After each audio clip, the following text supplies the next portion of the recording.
Hallo en welkom. Vandag kyk ons na 'n ongelooflike kragtige profesie uit die boek Openbaring, die val van 'n wêreldwye supermoondheid wat die Bybel Groot Babylon noem.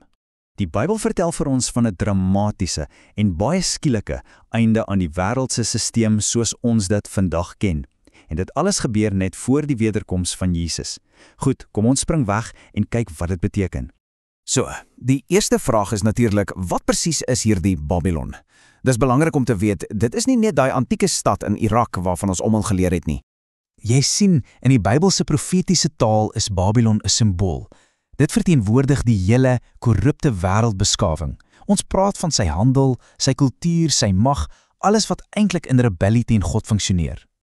En dit word nog erger. Die skrif beskryf hierdie globale stelsel as iets wat so totaal en al korrup raak, dat dit geestelik gesproke 'n tuiste word vir elke liewe bose en haatlike invloed wat jy jou kan indink. So, die groot vraag is, hoekom? Hoekom so 'n drastiese oordeel oor hierdie magtige globale stelsel? Wel, kom ons kyk 'n bietjie na die aanklagte wat daarteen ingebring word. Die aanklag is regtig ernstig. Dis 'n stelsel wat gebou is op absolute weelde en 'n obsessie met die self. Maar dis ook een wat die nasies mislei en mense wat die waarheid praat vervolg.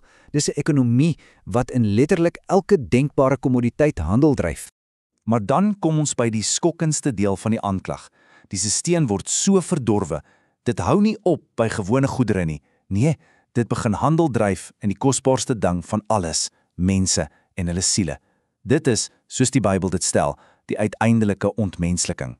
En dis juis as gevolg van hierdie diep gewortelde korrupsie, dat daar 'n dringende opdrag uitgaan vir gelowiges, kom uit haar uit, sodat jy nie deel kry aan haar sondes nie. Dis 'n oproep om jouself moreel en geestelik te distansieer van die waardes van hierdie wêreldstelsel.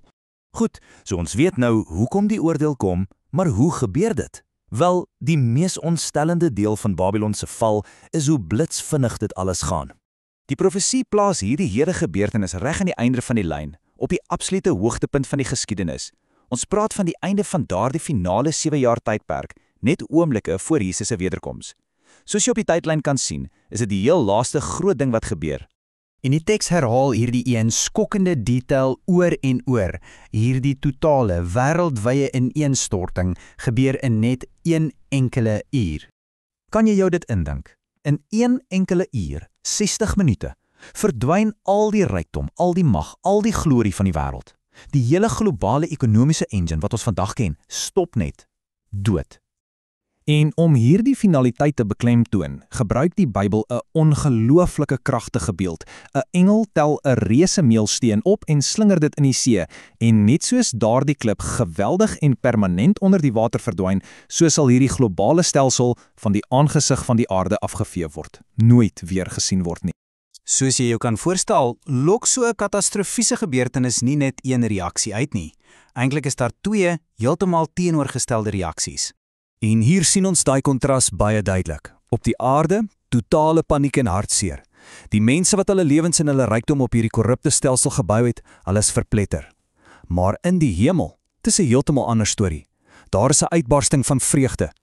Luister mooi waaroor die handelaars huil. Hulle kreer nie oor die verlies van menselewens nie. Nee, hulle treur oor al geld, oor al markte wat ingestort het. Hulle bron van ondenkbare rykdom is in 'n oomblik vir altyd weg. En dis belangrik om te verstaan hoekom die hemel bly is. Dis nie 'n morbiede feesviering oor vernietiging nie, glad nie. Dis 'n viering van geregtigheid. Daardie korrupte stelsel wat die wêreld vir so lank mislei het en wat God se mense vervolg het. Dit het uiteindelik sy verdiende loon gekry. So, as ons alles bymekaar sit, wat is die dieper boodskap wat hierdie dramatiese profesie vir ons vandag probeer sê? Wel, op die ou end is die val van Babylon die Bybel se uiteindelike stelling oor wie regtig in beheer is. Dit wys ons dat maak nie saak hoe groot, hoe ryk of hoe onoorwinlik 'n menslike stelsel lyk nie, dit is alles duidelik. En uiteindelik is dit aan God verantwoordelik. Sy oordeel is seker en dis finaal. En dit los ons met 'n baie persoonlike en eintlik 'n baie moderne vraag, né? In 'n wêreld wat so duidelik deur handel en mag gedryf word, waarin plaas ons uiteindelike vertroue en waarde? Dis die vraag wat hierdie profesie vir elkeen van ons laat om oor na te dink.